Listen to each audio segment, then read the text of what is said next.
Hello everyone, welcome to my channel CTET and KVS classes. Myself Mousumi. तो चलिए आज की क्लास को शुरू करते हैं। तो आज से हम लोग मुग़ल साम्राज्य को शुरू करेंगे। मुग़ल साम्राज्य का शासन जो है वो कब से कब तक रहा है, मुग़ल साम्राज्य में किन किन राजाओं ने शासन किया है, यानी संपूर्ण मुग़ल साम्राज्य जो है उसके बारे में हम लोग समझेंगे। तो इससे पहले की क्लास में हमने दिल्ली सल्तनत के बारे में पढ़ा था। दिल्ली सल्तनत का जो शासन है वो कब से कब तक रहा है, किन किन राजवंशों का शासन चला है, कौन कौन से राजा जो है वहाँ शासन किए हैं और कब से कब तक किए, यानी संपूर्ण दिल्ली सल्तनत के बारे में हमने डिस्कस किया है और उसे कंप्लीट किया है। तो जिसने भी उन सारी क्लासेस को नहीं देखी है वो लोग प्लेलिस्ट में जाके ज़रूर देख लीजिएगा, क्योंकि ये जितनी भी क्लासेस है, जितनी भी टॉपिक आप लोगों को करवाई गई है वो सारी की सारी बहुत ही इंपॉर्टेंट है। हर एग्जाम में आपको इससे संबंधित क्वेश्चन जो है वो देखने को मिलते हैं। तो जो भी चैनल से नए जुड़े हैं वो लोग चैनल को सब्सक्राइब जरूर कर लीजिएगा। तो चलिए शुरू करते हैं। तो मुग़ल साम्राज्य का जो शासन है वो कब से कब तक रहा है, तो 1526 से लेकर 1857 तक मुग़ल साम्राज्य का शासन रहा है। अब मुग़ल साम्राज्य का जो शुरुआत है, मुग़ल वंश की जो शुरुआत है वो कैसे हुई, क्योंकि पहले तो दिल्ली सल्तनत था। अब दिल्ली सल्तनत का अंत हुआ, उसके बाद ही मुग़ल साम्राज्य की शुरुआत हुई थी। तो भारत में मुग़ल वंश की शुरुआत किस तरह से हुई थी, तो सबसे पहले जब दिल्ली सल्तनत का दौर था तो उस समय दिल्ली सल्तनत का सबसे अंतिम वंश जो था वो था लोधी वंश। और लोधी वंश के जो सबसे अंतिम शासक थे वो थे इब्राहिम लोधी। अब क्या हुआ था, तो इब्राहिम लोधी जब शासक थे उस समय उसके चाचा आलम खां और पंजाब के शासक दौलत खां दोनों ने मिलकर बाबर को एक इब्राहिम लोधी से युद्ध करने के लिए निमंत्रण भेजा, ताकि बाबर जो है वो आए और इब्राहिम लोधी से युद्ध करे। और उनका सोच था कि इब्राहिम लोधी से युद्ध के दौरान इब्राहिम लोधी की मृत्यु हो जाएगी और उसके बाद बाबर जो है वो कुछ धन लेकर के वापस जो है भारत से चला जाएगा। लेकिन ऐसा कुछ नहीं हुआ था। बाबर आया, युद्ध किया, इब्राहिम लोधी को मार डाला युद्ध में।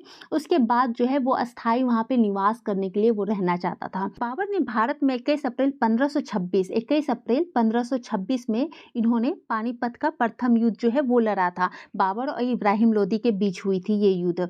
तो इस युद्ध में इब्राहिम लोधी की हार हुई थी और बाबर की जीत हुई थी। और बाबर जो है इस युद्ध में पहली बार तोपों का प्रयोग हुआ था। भारत में सबसे पहली बार तोपों का प्रयोग कब हुआ था, तो पानीपत के प्रथम युद्ध में हुआ था। किसने किया था, तो बाबर ने किया था। तो इस युद्ध में इब्राहिम लोधी मारा गया था और बाबर जो है उसकी जीत हो गई थी। और संपूर्ण दिल्ली सल्तनत, इब्राहिम लोधी जो है उसकी मृत्यु के बाद जो दिल्ली सल्तनत था वो संपूर्ण दिल्ली सल्तनत का खात्मा हो गया। और इसके बाद भारत में जो है मुग़ल शासकों का दौर जो है वो शुरू हो गया। तो यहाँ देखिए, मुग़ल साम्राज्य की शुरुआत अप्रैल 1526 में इब्राहिम लोधी और बाबर के बीच हुए पानीपत के युद्ध के बाद हुई थी।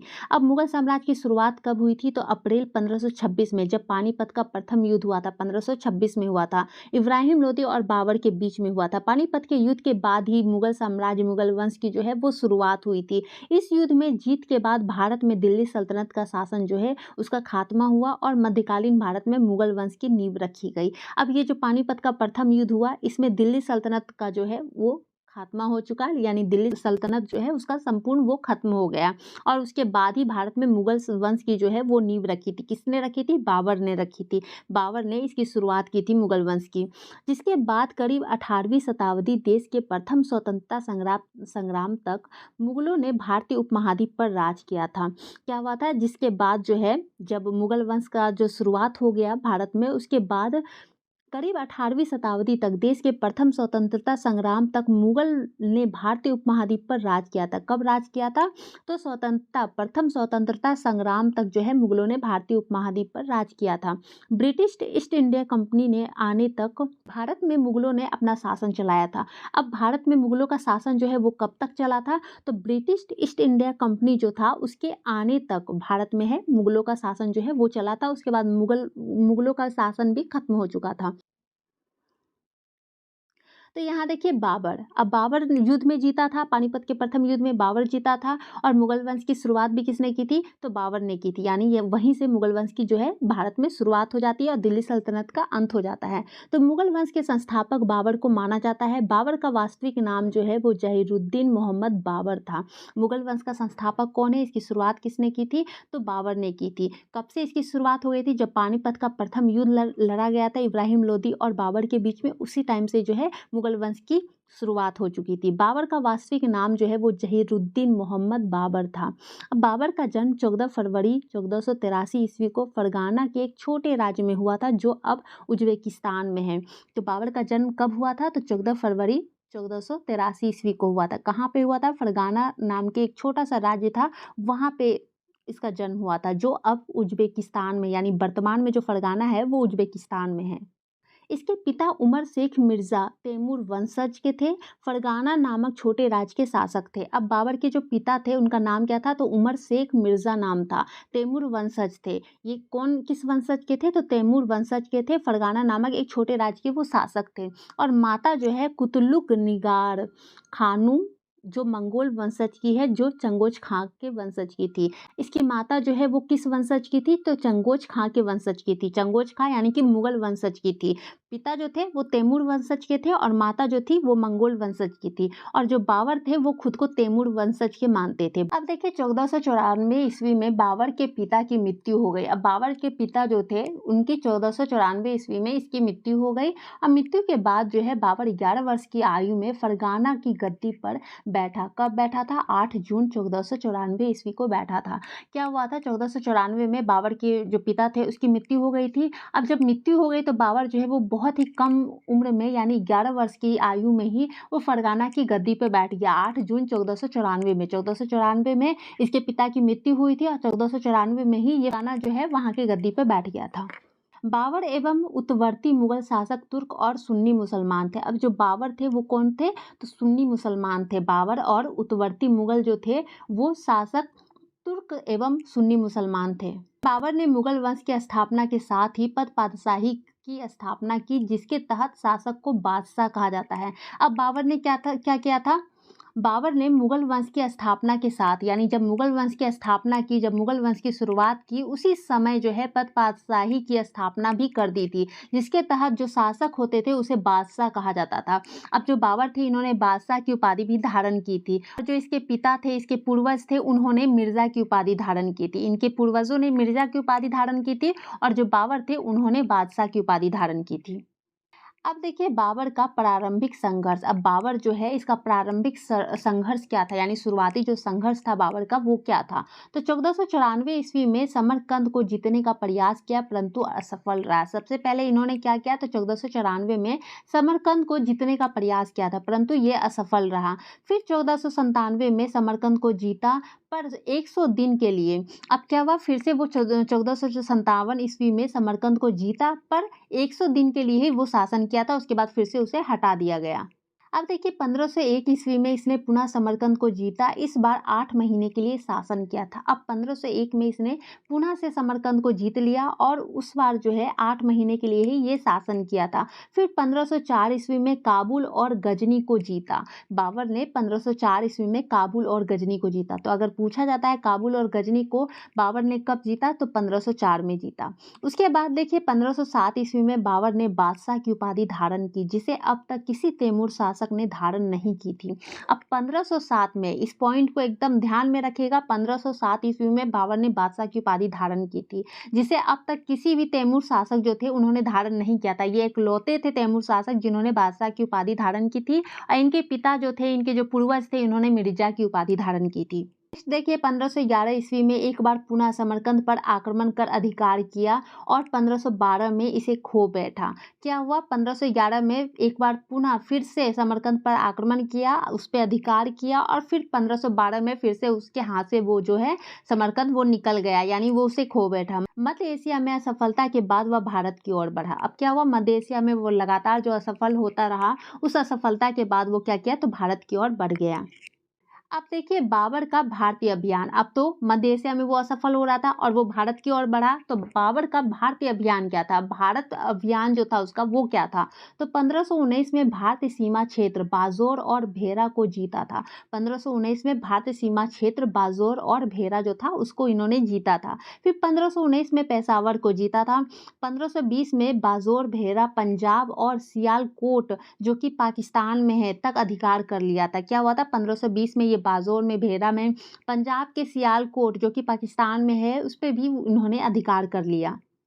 फिर देखिए 1524 में इन्होंने लाहौर सहित लगभग पंजाब के अधिकांश भागों को जीत लिया। अब क्या हुआ, 1524 में इन्होंने लाहौर सहित अधिकांश जो पंजाब का जो अधिकांश भाग था उसको इन्होंने जीत लिया। और उस समय जो है दिल्ली सल्तनत का शासन चल रहा था, यानी लोधी वंश का शासन चल रहा था। लोधी वंश के अंतिम शासक जो थे इब्राहिम लोधी, वो शासन कर रहे थे, वो उस समय वहाँ के राजा थे। और वो वेट कर रहे थे कि अगर अगर बाबर युद्ध करता है तभी वो युद्ध की ओर आगे बढ़ेगा, तभी वह युद्ध करेगा। इस समय पानीपत के प्रथम युद्ध के लिए बाबर को निमंत्रण पंजाब के सूबेदार दौलत खां ने, इब्राहिम लोदी के चाचा आलम खां और मेवाड़ के जो शासक थे राणा सांगा, इन्होंने निमंत्रण भेज दिया कि आइए और युद्ध करिए इब्राहिम लोदी से। युद्ध के लिए, पानीपत के प्रथम युद्ध के लिए इन्होंने निमंत्रण भेज दिया और युद्ध भी हुआ जिसमें बाबर जीता, इब्राहिम लोदी जो है वो हार गया था। लेकिन इन्होंने जो निमंत्रण भेजा था युद्ध के लिए, वो किन कारण से भेजा था? अगर दूसरा कोई भेज रहा है बीच में निमंत्रण की युद्ध करे आकर के, तो उसके पीछे कोई रीज़न होगा, कोई कारण होगा।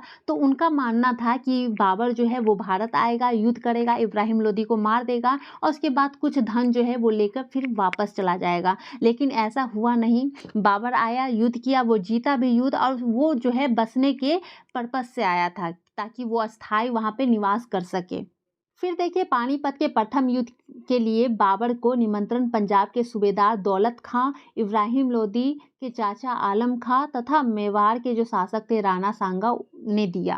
क्या हुआ था? पानीपत का प्रथम युद्ध। उस समय तो शासन भारत पे, दिल्ली सल्तनत पे जो शासन था वो इब्राहिम लोदी का था, इब्राहिम लोदी शासन कर रहे थे। तो पानीपत का प्रथम युद्ध के लिए बाबर को निमंत्रण भेजा गया। बाबर जो है वो लगभग पंजाब के अधिकांश भागों में उस समय वो जीत लिया था और उन्हें निमंत्रण भेजा गया किसके द्वारा? तो पंजाब के सूबेदार जो थे दौलत खां, इब्राहिम लोदी के जो चाचा थे आलम खां और मेवाड़ के जो शासक थे राणा सांगा, इन्होंने उन्हें निमंत्रण भेजा कि आइए, और पानीपत का प्रथम युद्ध जो है उसके लिए निमंत्रण भेजा था। अब देखिए, अब तो उन्होंने निमंत्रण भेज दिया, तो बाबर द्वारा लड़े गए प्रमुख युद्ध। तो प्रमुख युद्ध जो है बाबर द्वारा लड़े गए थे वो कौन कौन से थे? तो जब निमंत्रण भेजा गया तब पानीपत का जो प्रथम युद्ध है वो हुआ। कब हुआ था? 21 अप्रैल 1526 ईस्वी में इब्राहिम लोदी और बाबर के बीच हुआ था, जिसमें बाबर जीता, इब्राहिम लोदी की हार हुई। और उसके बाद खानवा का युद्ध हुआ 17 मार्च 1527 ईस्वी में। किसके किसके बीच? तो राणा सांगा और बाबर के बीच हुआ। तो राणा सांगा के बीच क्यों हुआ? तो राणा सांगा भी जो है निमंत्रण भेजा था ताकि वो आके इब्राहिम लोदी से युद्ध करे, क्योंकि उसका सोच था कि बाबर आएगा, युद्ध करके कुछ धन लेकर वापस चला जाएगा।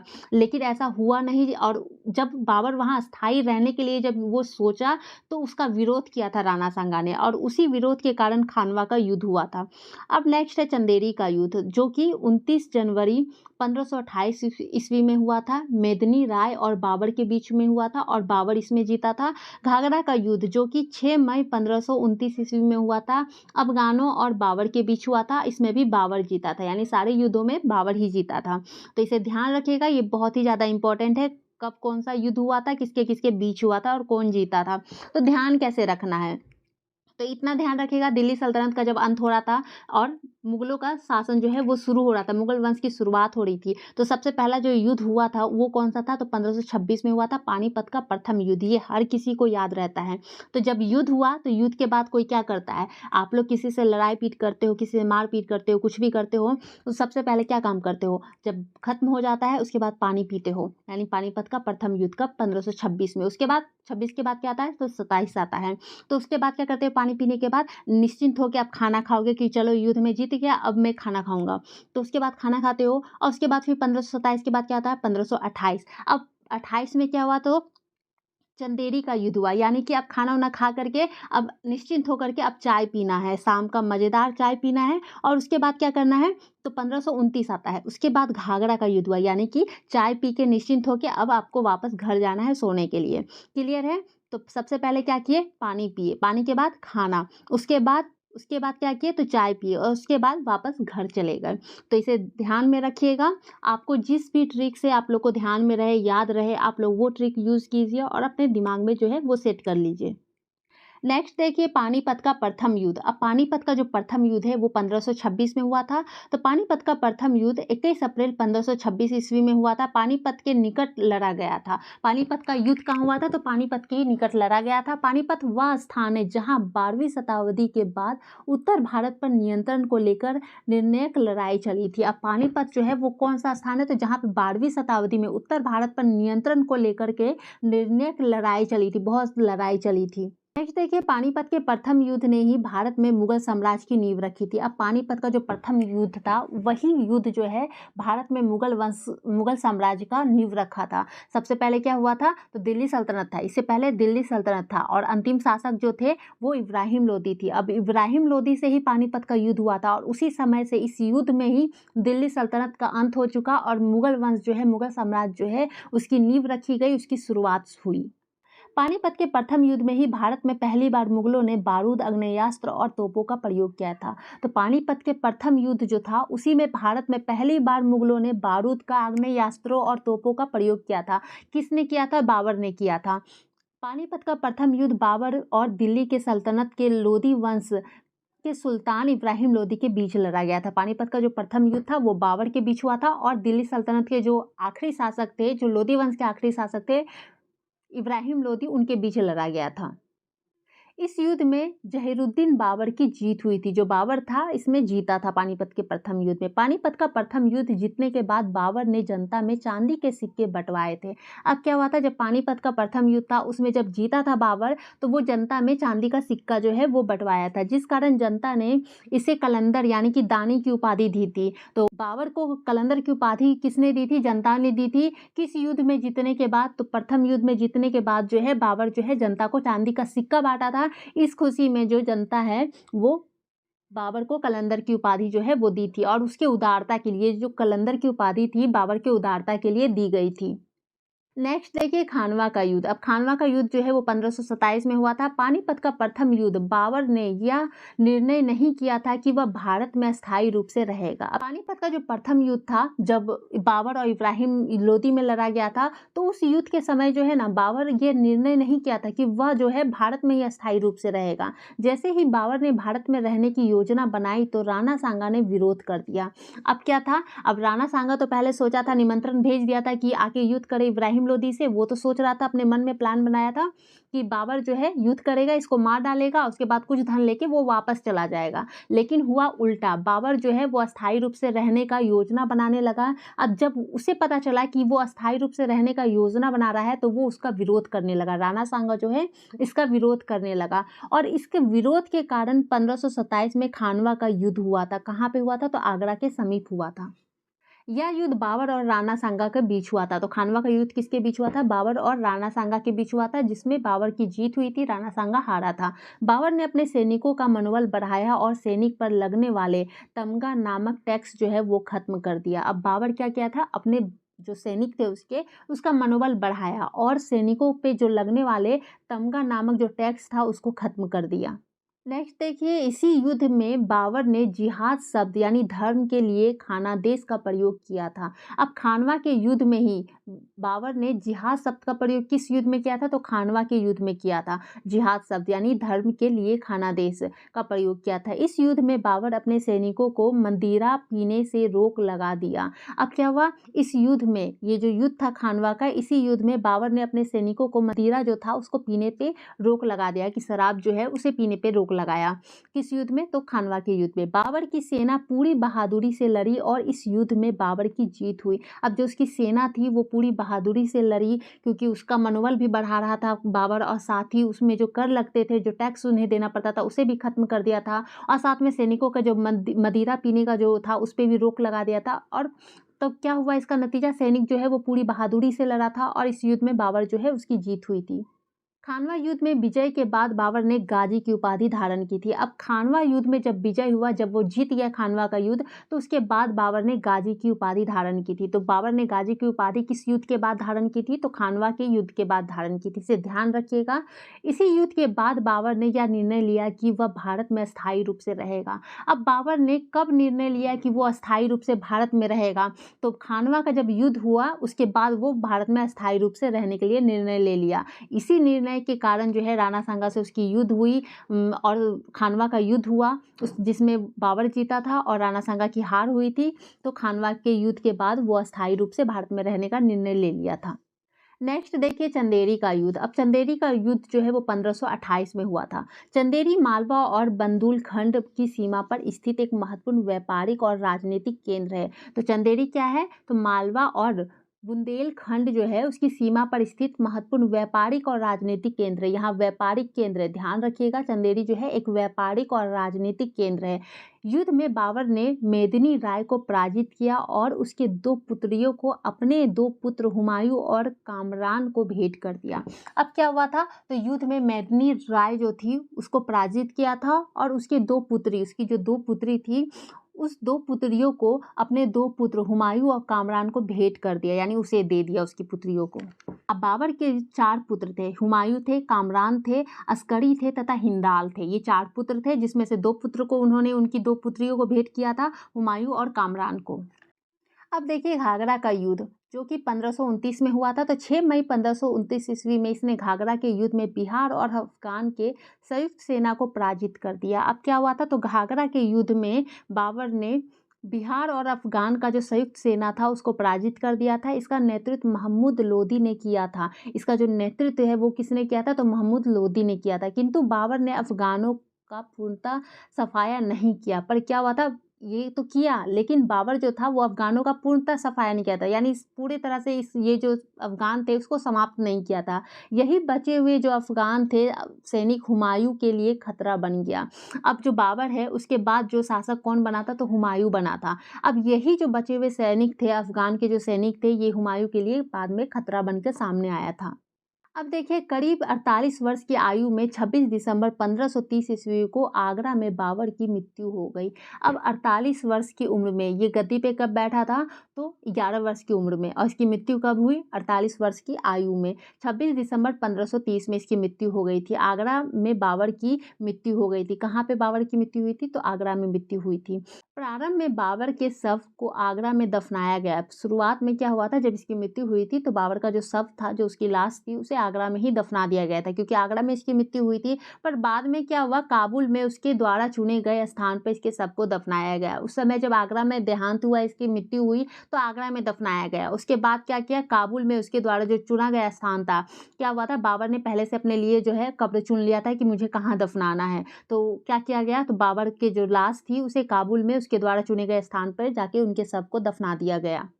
अब देखिए कुछ इंपॉर्टेंट पॉइंट। तो बाबर से संबंधित कुछ इंपॉर्टेंट पॉइंट है। बाबर ने अपनी आत्मकथा तुजुक ए बाबरी में की तुर्की में रचना की, जिसका अनुवाद बाद में फारसी भाषा में अब्दुल रहीम खान खाना ने किया था, जो कि बाबरनामा है। अब बाबर ने अपनी आत्मकथा अपने बारे में जो है उन्होंने तुजुक ए बाबरी की तुर्की में रचना की थी। तुजुक ए बाबरी जो थी उसकी रचना तुर्की में की गई थी, जिसका अनुवाद जो है बाद में फारसी भाषा में हुआ। इन्होंने बाबर ने जो अपनी आत्मकथा लिखी थी वो तुर्की में लिखी थी। तुजुक ए बाबरी तुर्की में लिखा गया रचना था, लेकिन बाद में क्या हुआ? इसका अनुवाद जो है फारसी भाषा में किया गया। किसके द्वारा? अब्दुल रहीम खान खाना के द्वारा। अनुवाद जो फारसी भाषा में हुआ इस किसके द्वारा हुआ था? तो अब्दुल रहीम खान खाना के द्वारा हुआ था, कि बाबरनामा है। अब इसके द्वारा जो फारसी भाषा में अनुवाद किया गया उसे बाबरनामा कहा जाता है।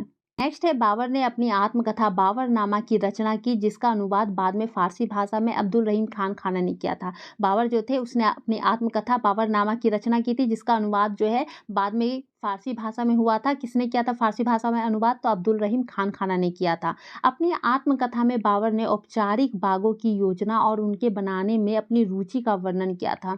अब जो उसकी आत्मकथा थी, जो बाबरनामा थी, उसमें किस चीज़ के बारे में वर्णन किया गया था? तो बाबर ने औपचारिक बागों की योजना, उसके जो औपचारिक बाग थे उसकी योजना के बारे में उन्होंने वर्णन किया था और उनके बनाने में अपनी रुचि का वर्णन किया था। जो उनकी रुचि थी उस बाग को बनाने में, उस रुचि का इन्होंने वर्णन किया था।